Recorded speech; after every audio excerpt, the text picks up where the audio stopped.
thank you for, I think, inviting me. I wasn't sure until about a half an hour ago. As Yolanda said, we've known each other for a long time, primarily through the South Bay Entrepreneurial Center. I've done a presentation for her Vistage group a long time ago. I see some people I know, and I'd like to say I'm Allan Colman with the Closers Group. We work with clients, customers, nonprofits to help grow revenue. That's our bottom line. What I want to talk about is how important listening is to selling, how it really needs to permeate listening. And how many of you have a piece of paper, a sheet of paper? Okay, I'd like you to write down this list of numbers. Let's start with the number 2, then underneath it, 60, then underneath it, 3, and then 4, and then 50. If I can read my own writing, and then 4. And then what? And then what? 4. Oh, I had 4 the second The time. 454. 460 or 50? Your guess. And then 80. Okay? Yes. Want me to go over those? I'll repeat the numbers as we go through, okay? Number 2 refers to the difference how I may send a message to you and how you hear it. I'm the encoder and you're the decoder. That's the first number 2. And that's the thing to remember. When you're trying to understand what somebody is saying, you need to listen. They need to hear from you clearly what you have in mind. And the best example of how to make a mistake is when Kentucky Fried Chicken opened up their sales in China, they had somebody encode the word finger licking good. What nobody bothered to do was listen to how the Chinese translation would sound to the Chinese people. Finger licking good in Mandarin Chinese became eat your fingers. True story. So the point I'm making is to make it memorable, you have to really listen to understand what the message is, and you may have to test your message before you give it. According to IBM sales training, you should get your customers, your clients, your prospects talking 60% of the time. What does that mean you're doing during that 60%? You're listening. And if any of you watch news reporters, when they are interviewing somebody, they ask a question, and they don't really care what the answer is because they have their next question in mind, right? It's the same thing when you're listening. Don't automatically start whatever it is you want to follow up with. Listen to what they're saying, what you can garner that'll help you sell to them. Next number is number 3. There are only 3 sources of new business. Only 3 sources of new business. They're your current clients or customers. You're the people that you have made prospects. And then they're referrals. And keep in mind, referrals go 2 ways. You may make a referral to somebody. You hope that they make a referral to you. And one of the things in customer relations that really builds trust with your customers is asking them for a referral. Because if you're doing well with them, what you're saying is, I trust you. I appreciate you're doing business with us. If there's someone that you think could do with our service or that we should talk with, please let us know. So the 3 sources of new business are customers or clients or whatever you call them. There are prospects and there are referrals. So keep that number 3 in mind as you're looking for new business. There are also 3 ways to find new business are go where they go, know who they know, and read what they read. Anybody think of another source of business? You go where they, meaning your customers, your prospects, anyone that you think might become a customer. You go where they go. You know who they know. You know their competitors. By the way, that's really important, knowing who their competitors are. I was at a meeting the other day at a Chamber of Commerce up in the LAX coastal area, and there are 2 printers in the same block, actually. And one of them started about 4 years ago, And then this other one had been there for a long time. I didn't know it. I saw the two of them together, and they were just comparing notes. They were telling, well, here's what we think is working today with our prospects, with our people. It's really helped. So know who they know, and then read what they read. If you are not in a particular industry, but you're trying to sell to that industry or grow business in that industry, read their publications. When you look at the newspapers, what's happening in their industries, if anything. There's a lot of information out there that it takes almost no time to gather, but it's helpful. So go where they go, know who they know, read what they read. Okay, so that's 3 and 3. 4 steps to closing. Now, a lot of organizations in sales training say there are all these different things that you need to do, and there generally are. But the 4 steps that we think are important, and they kind of go along with go, know, and read. The 4 steps are find them, meet them, get them, and keep them. Find them, meet them, get them, and keep them. And to me, the keep them part is something that people often overlook, and that is continue to build a relationship. Once you have, even if somebody doesn't do business with you, let's assume you've made a proposal, you've had good discussions, and for whatever reason they haven't retained you. That's a prospect for the future. And if you think about it, you've already invested the time and maybe money talking with them and hopefully getting a proposal accepted. But they've also invested time. They've put the time in to talk with you and read the proposal. So what if you stay in touch with them, say 3 times a year? The chances of getting business within the next year from 5% of them, by the way, don't forget you can forget 5. This is just my estimate. But if you get business from them, that goes right to your bottom line. It's pure ROI, return on investment, because you've made the investment already. A follow-up periodically, sending them a note, saying, are you going to be at that conference? If you know them through the Chamber of Commerce, you want to sit together at our next meeting. Anything that you can do to stay in touch with people. It doesn't have to be a sales pitch. Build that relationship. In one of the books that I wrote, we have a chapter called Good Questions Sell Better Than Good Answers. And that means you've really prepared. You want to get information. So you're not just walking in cold.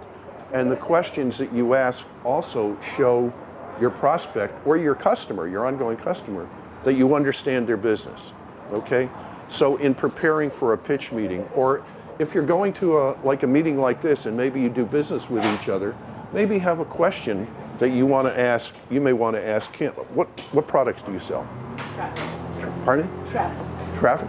Travel. I do international tours. Okay. So is anybody here a potential customer? Everybody. Okay. Have they all bought from you yet? No. Okay. Now, who hasn't? Because I'll rough them up for you right now. Okay.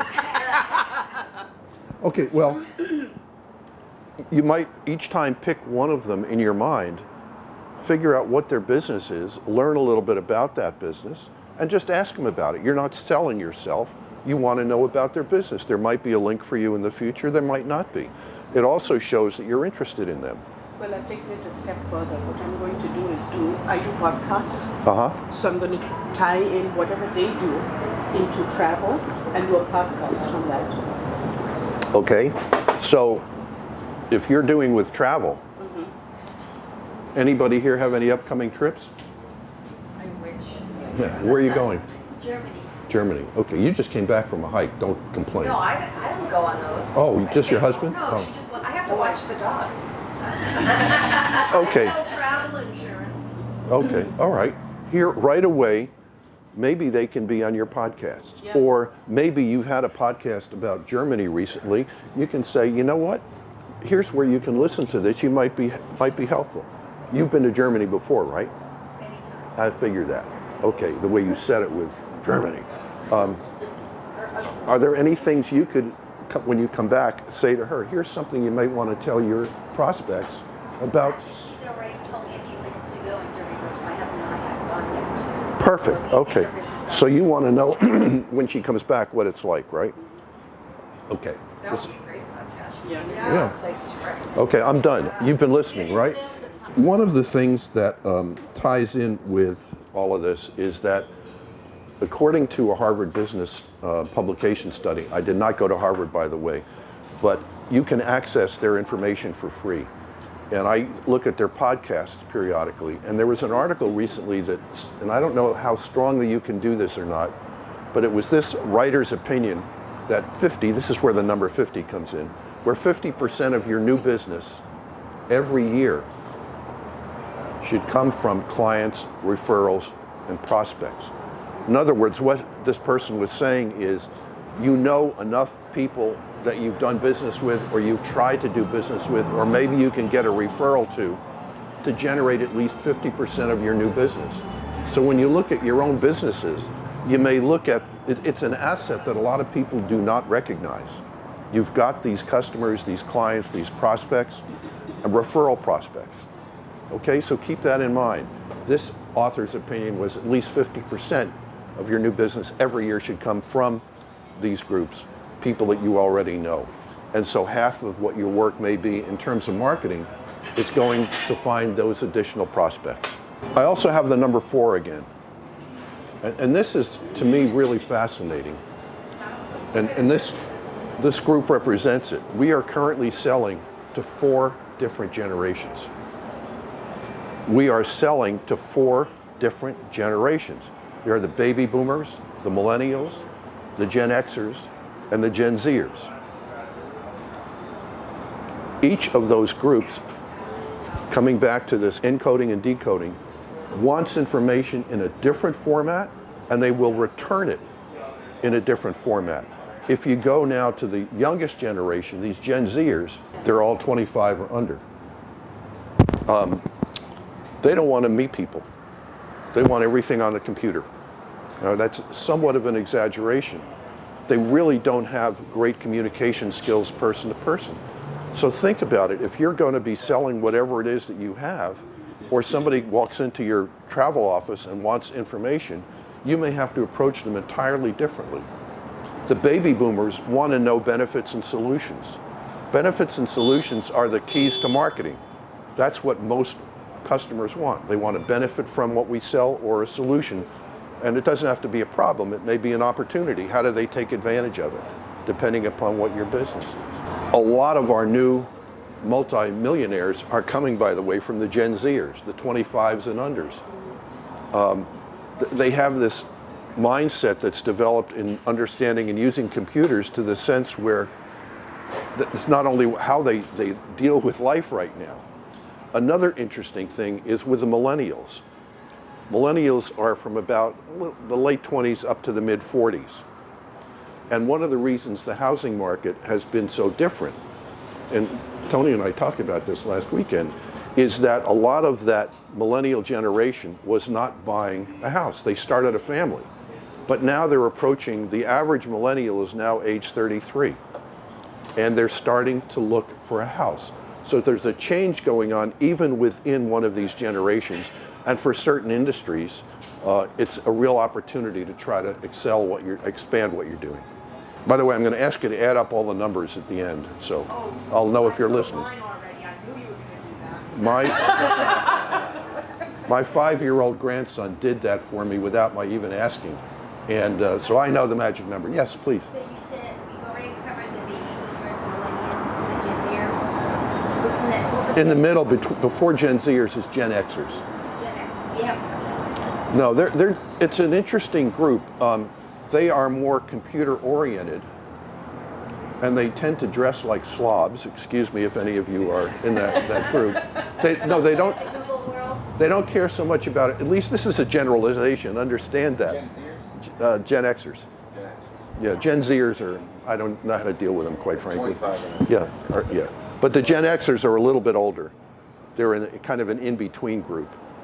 Well, you've got baby boomers, millennials, Gen Xers, and then Gen Zers.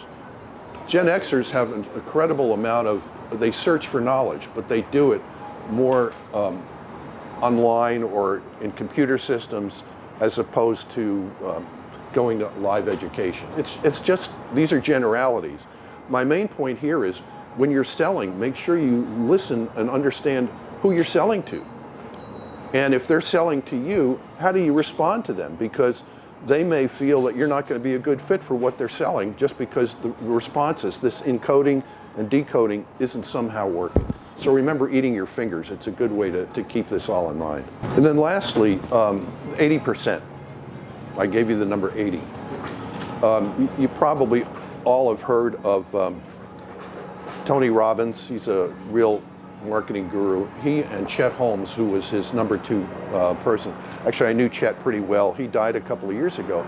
If you want to read a fascinating book on sales with real ideas in it, their book is called Business Breakthroughs. They had done a lot of research, and their conclusion was that about 80% of the time, it takes between 5 and 8 contacts to win new business. Think about it. 80% of the time, it takes between 5 and 8 contacts to win new business. Now, one of the things that we've been working on with some of our clients is accelerating that coming out of the pandemic. Okay, because people, if they need a new product or a new service, hopefully they're a little bit more open-minded. And so you've got to find ways to skip through the planning for those 5 contacts. And again, some of those contacts can be as simple as I mentioned earlier. Send a copy of a newspaper article. I saw this about your business. Is this impacting you? How many of you have newsletters? Do you send out newsletters? Okay. Well, one of the things to do, they go out automatically, right? If you've got some really good prospects, send one on a personal email saying, hope you saw this email we sent out. There's an article in it that I thought you'd be really interested in. You don't have to do that more than 5 or 10 times, or have a secretary or an assistant do it for you. You've personalized something. You've not invested a single extra dime in putting together that newsletter. Somebody's done it for you. It's already gone out to your mass audience. Take the opportunity, maybe 10 minutes, or give your assistant a checklist, or automate it. Every time a newsletter goes out, you've got a list, and it goes to the next group on the list, the next group on the list, and so on. So those are all the numbers. Anybody want to tell me what they add up to? Okay, sir. For 80, you said 80%. It said 80% of the time. It takes between 5 and 8 contacts to win new business. Okay, so in other words, if you were trying to sell to me, and we had not met before, but somehow, you know, you've got your product you want to sell to me, it may take as many as 5 contacts before I say yes. Oh, contact one person. One person. I'm sorry if that wasn't clear. What kind of contacts? Any kind of contact. Personal, email, meeting them at a conference, seeing them at a Little League game with your kids. And you know, if you see somebody that's a prospect at a Little League game, you don't want to talk to them about your business. You want, how's your kid doing? Okay. Yes, ma'am.